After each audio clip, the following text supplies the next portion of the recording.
नमस्कार.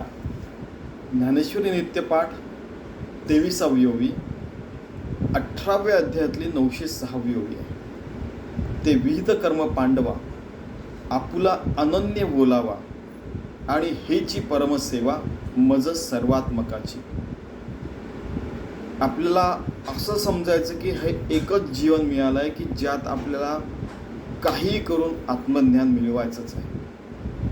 तर आपल्या वाट्याला जसं मागल्या ओवीत आपण बघितलं की जे विहित कर्म आलेलं आहे ते या जीवनातलं सगळ्यात महत्त्वाचं काम आहे. प्रत्येक क्षणाला आलेलं जे काम आहे, प्रत्येक श्वास जो आपल्याला मिळतो आहे तो अत्यंत इम्पॉर्टंट आहे, सर्वात महत्त्वाचं काम आहे असं समजून ते परमसेवा मज सर्वात्मकाची, ते पूजा समजून, वर्क इज वर्शिप, कर्म हीच पूजा समजून, त्या सर्वात्मक ईश्वराची पूजा समजूनच करायला पाहिजे.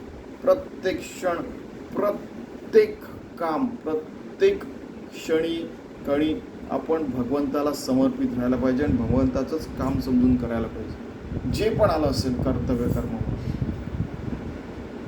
आणि मग तरच आपल्याला नित्यमुक्तता मिळू शकते. आपल्याला बघा की बरेचदा असं होतं की आपण 10वीची परीक्षा असते तर एकदा गमतीने कोणाला तरी विचारलं, अरे तू तर 10वीत मेरिट आला होतास. ठीक आहे, एका विद्यार्थ्याला विचारलं, नाही रे बाबा, पुन्हा 10वीत आपल्याला नाही जायचं. कारण त्यांनी इतकी मेहनत केलेली असते की आता ती पुन्हा तीच मेहनत मला करायची नाही. मी 11वीची करेन आहे, 12वीची करेन. म्हणजे ज्या आपण मागल्या इयत्तेमध्ये आपण पास झालो असतो ती इयत्ता आपण पुन्हा अपिअर करायची आपल्याला इच्छा होत नाही.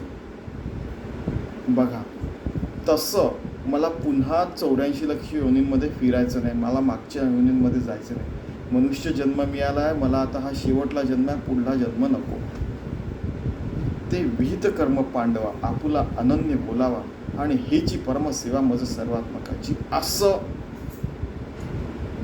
मनात निश्चित करून सद्गुरू उपदिष्ट मार्गाने चालून आपण नित्यमुक्त राहू शकतो. प्रत्येक श्वासागणे, प्रत्येक विचारागणे, प्रत्येक हृदयाच्या ठोक्याने, प्रत्येक पल्स बीटनी,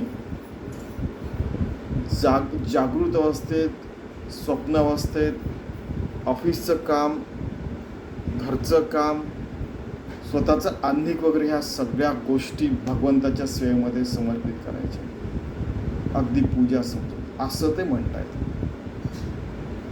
तरच याची देही याची डोळा आपल्याला मुक्तीचा सोहळा बघायला मिळू शकतो, असं स्पष्टपणे ज्ञानेश्वर महाराज सांगतात.